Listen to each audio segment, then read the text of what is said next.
Et salut tout le monde, on se retrouve pour la tier list des buffs dans Raid Shadow Legends, quel est le meilleur buff, et on aura aussi une vidéo sur la tier list des debuffs qui va sortir dans une semaine pile poil, donc n'hésitez pas à mettre un like et vous abonner si vous trouvez cette vidéo utile, et regardez la prochaine vidéo. Alors, le buff en termes de niveau, donc si on peut l'utiliser en early game, mid game, end game, et où est-ce qu'ils sont utiles, et un petit peu la note entre D et S. Donc S, les meilleurs buffs, et D, les pires buffs. Donc le premier c'est blocage des debuffs, donc c'est à dire qu'on pourra jamais prendre de debuff.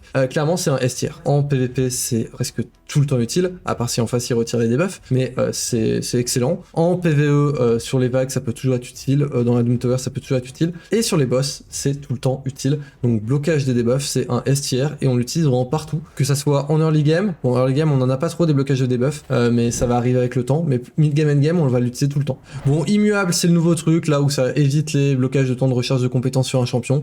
Clairement c'est PvP, voilà c'est PvP, on s'en fiche un petit peu. Moi je mettrais ça en B tier, c'est du contenu de niche, c'est vraiment du contenu de niche pour du PvP, c'est vraiment endgame, ultra endgame. Moi ma chaîne elle est faite pour les early et tout ça, donc ça c'est vraiment du contenu ultra de niche pour le PvP, donc utile mais c'est pas utile, enfin on l'utilise pas en PvP, en PvE, on l'utilise pas sur les boss. Enfin, on pourrait peut-être on pourrait l'utiliser sur le boss de la DT Iragot, mais bon. Clairement, immuable, moi c'est PvP, ultra endgame, ultra spécialisé avec des champions. Enfin, c'est vraiment un contenu de niche, ultra niche. Si toi aussi tu veux toutes les astuces pour bien démarrer dans Raid Shadow Legends, plus de 10 000 joueurs ont déjà récupéré mon e-book des 7 premiers jours de jeu. C'est pour les débutants, mais pas que, puisque tu vas recevoir tous les tips, même pour le premier mois de jeu, 3 mois de jeu, et tout ce qu'il faut connaître sur le jeu. Pour ceux qui jouent déjà au jeu, vous avez aussi 200 € à gagner en jouant à Raid Shadow Legends, je vous explique comment faire. Vous avez aussi les giveaways, donc les concours pour gagner des gemmes tous les mois, et vous avez tous les codes promo que vous recevez par mail. Le lien est dans la description, tu as juste à mettre ton mail ici, et je t'envoie tout par mail. Augmentation de l'attaque, S tier instantané, voilà, on l'utilise en PvP, obligé sur tous les boss, sur tous les champions d'attaque. Si en PvE, sur les vagues, on l'utilise, sur les boss, on l'utilise. L'augmentation d'attaque, c'est un god tier, on l'utilise en early game, mid game et end game. Augmentation d'attaque, directement S tier.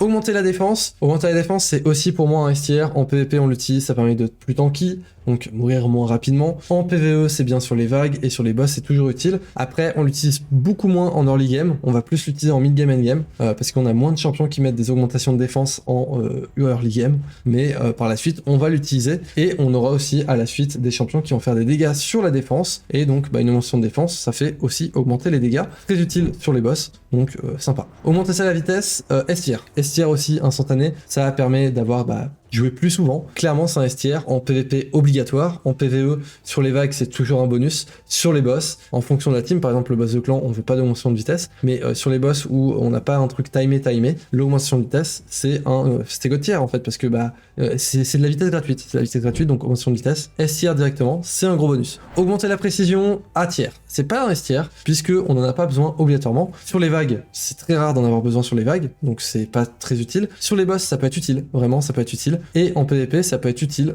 en fonction de la résistance en face, mais c'est du contenu un petit peu de niche, et encore une fois ça va être du ultra endgame pour l'augmentation de la précision, donc ça que je le mets en A tier. Donc beaucoup plus pour les boss. Early game on a très peu de champions qui vont augmenter la précision en early game. En mid game ça va commencer à arriver, mais c'est plus du contenu endgame, on va augmenter la précision, et surtout pour du contenu ultra endgame, que ça soit les jumeaux de fer, que ça soit l'hydre ou la chimère, l'augmentation de la précision, c'est un bon buff, mais c'est pas une obligation. Augmenter l'autocritique, pour moi c'est un D tier. Pourquoi c'est un D tier? C'est que c'est utile que dans certains cas. Moi j'utiliserai que avec une cœur froid dans l'araignée, si on a un truc qui permet de, enfin voilà, par exemple sur du boss, sur du PvE, que dans certaines teams où on augmente l'autocritique et ça peut réduire, ou le PvP avec par exemple un Cardiel, avec une ally attack, avec Sinesha Couronne Crâne où on met à 70% d'autocritique. Mais sinon l'autocritique c'est le pire buff possible, puisque ça veut dire que si on n'a pas le buff, on ne met pas de critique. Donc si par exemple il y a une contre-attaque qui s'active, on n'a pas le taux critique, on n'est pas obligé de mettre un critique, faut pas l'utiliser. Faut pas l'utiliser en fait, faut mieux stuffer ses champions et après on l'utilise.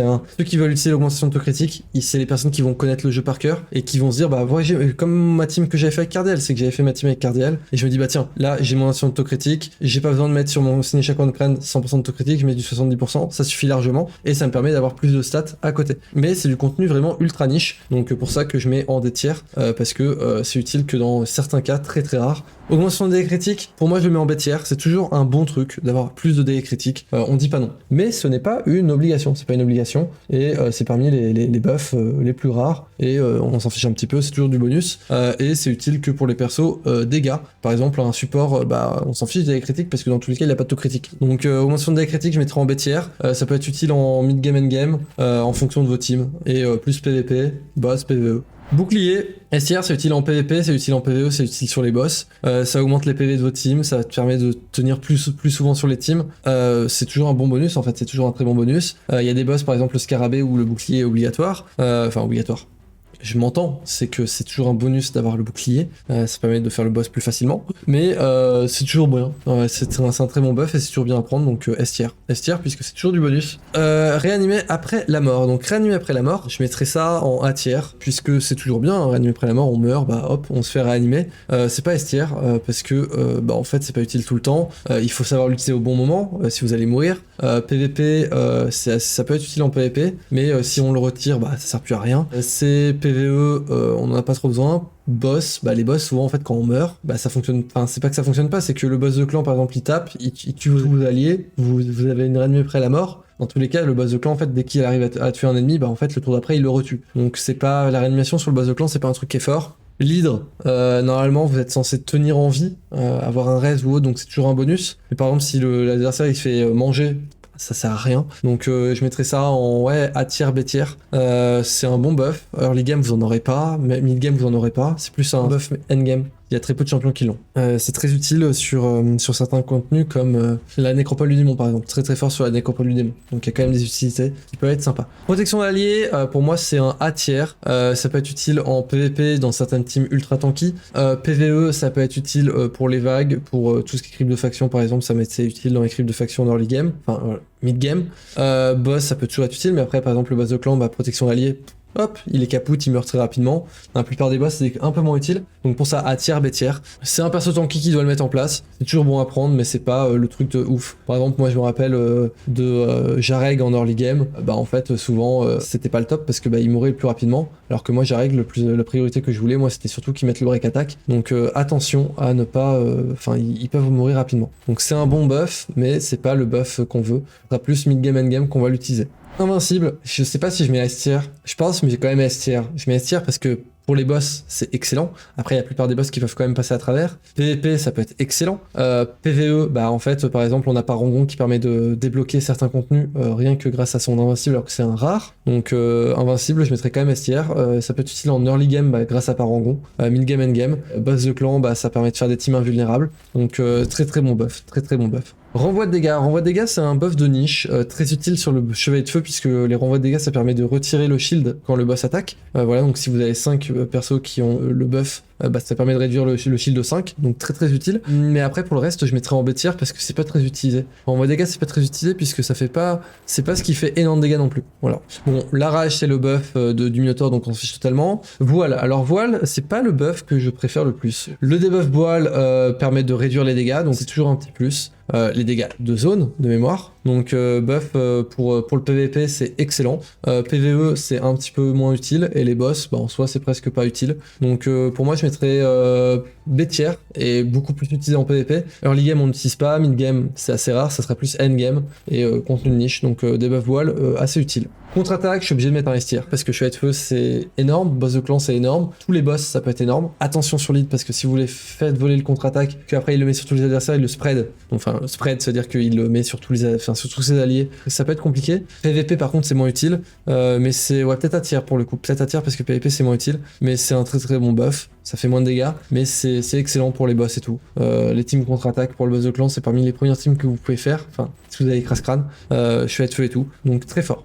Renforcer A tier, c'est un très très bon buff qui permet d'augmenter votre résistance sur le fait que vous allez prendre moins de dégâts. Très utile en PvP, PvE, enfin partout en soi. Partout, donc des buffs renforcés excellents. On pourrait même le mettre en S tier en soi. On pourrait même le mettre en S tier. C'est des stats en plus sur votre team et vous allez mourir moins rapidement. Bon, Rage éternel, c'est Iragot, on s'affiche totalement. Bloquer les dégâts, en soi c'est pareil, c'est S tier, hein, c'est comme invincible. Si vous pouvez faire des teams invus, ça permet dans PvP de pas prendre de dégâts. Le souci de bloquer les dégâts, personnellement, c'est que pour le PvE, vous n'avez pas la maîtrise de contre-attaque quand vous prenez trop de dégâts. Vous n'avez pas les maîtrises de contre-attaque. Voilà, donc c'est ça le souci de bloquer les dégâts, mais vous pouvez avoir beaucoup de PV. Donc bloquer la de dégâts, pourquoi pas, enfin pourquoi pas, c'est un S tier. Early game, vous n'allez pas avoir beaucoup de champions, mais c'est à partir de mid game, end game, et n'hésitez pas à faire des teams invus grâce à ça. Voilà, n'hésitez surtout pas.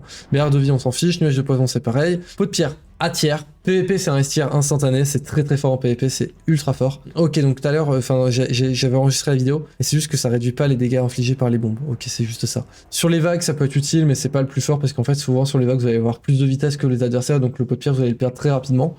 Et boss, ça sert à rien. Donc en soi, pot de pierre, c'est que PvP, c'est un S tier en PvP, et par contre, le reste du contenu, ça va être un B, C tier sur le reste du contenu, quoi. Vengeance, on s'en fiche totalement, volonté de serpent, on s'en fiche totalement. Augmenter la résistance, contenu de niche encore une fois, PvP, oui.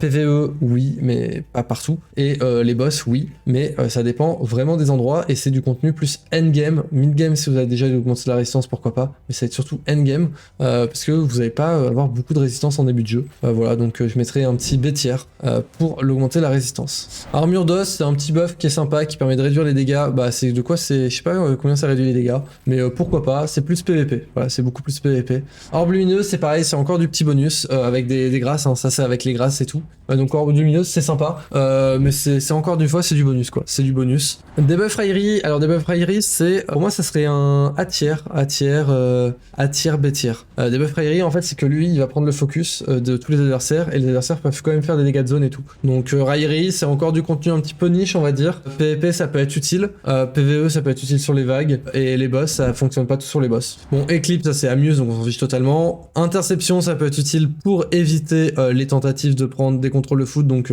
étourdissement, provocation, gel, sommeil. Est-ce que j'en ai oublié d'autres? Je sais même pas, mais je crois que j'ai donné la liste. Donc pourquoi pas. Ferveur, c'est toujours un petit bonus, c'est aussi sympa, mais je sais même pas qui c'est qui le met, Ferveur. Ferveur, ça me dit rien du tout là. Mais voilà, augmente les dégâts infligés de 10% et réduit les dégâts de... Je sais même pas, ouais. Augmente les dégâts infligés de 10% et réduit les dégâts de 10%, parce que là, on est le 16 septembre. Je ne sais pas. Mon bouclier de masse, on s'en fiche. Courage, on s'en fiche. Mais Ferveur, c'est un bonus qui est assez sympa, ça augmente les dégâts, ça réduit les dégâts reçus, donc pourquoi pas, c'est un A tier, S tier. On peut l'utiliser en PvP, PvE et boss. Donc Ferveur, pourquoi pas. Invoque Courage, pareil, je le connais pas celui-là, je le connais pas. Genre c'est bizarre, enfin je les connais pas tous quoi. Donc chaque pile augmente de 5% les dégâts infligés par un champion, donc ça c'est sympa. Et il peut stun, donc très fort pour le PvP. PvE pourquoi pas, les boss ça sert strictement à rien, enfin ça augmente un petit peu les dégâts, mais faut pas stun les adversaires, donc c'est plus vague et PvP. Soin continu enfin c'est vraiment sous-côté, hein. Soin continu c'est sous-côté mais c'est très fort. Early game ça aide énormément, mid game aussi, end game aussi. Soin continu pour moi c'est un S tier parce que c'est un truc qui... Enfin en fait c'est que c'est un heal, la personne joue, hop, même elle prend des poisons et prend des dégâts, bah hop elle peut se heal derrière. Donc soin continu très fort. Fortification, du contenu de niche, clairement c'est du contenu de niche, pour moi je le mets en B tier, ça peut réduire les ignorés de... Enfin les ignore def, donc c'est plus du contenu ultra niche. Pourquoi pas PVP, pourquoi pas pour tout ce qui va ignorer la def, mais fortification c'est un contenu de niche, donc early game on n'utilise pas, mid game on n'utilise pas, c'est plus end game. Et fracas ça augmente la quantité d'ignore def, donc là par contre ça c'est un buff qu'on aime bien puisque on peut augmenter la quantité d'ignore def, donc ça dans tout le contenu c'est utile. Que ce soit PvP, PvE et boss. Donc clairement, ça moi je le mettrais en S tier hein, parce que l'ignore def c'est très fort. Plus A tier parce que fracas sur des champions support ça sert à rien. Mais sur des champions dégâts c'est excellent. Donc fracas, pourquoi pas quoi. N'hésitez pas à dire ce que vous en pensez de la tier list et tout. N'hésitez pas à dire ce que vous aurez mis, vous, ce que vous aurez changé ou pas. N'oubliez pas de vous abonner et de mettre un like parce qu'il y a une vidéo dans une semaine qui va sortir sur les debuffs, la tier list des debuffs. Donc n'hésitez pas à regarder. Je vous laisserai regarder la vidéo qui s'affiche juste ici. Allez, ciao tout le monde!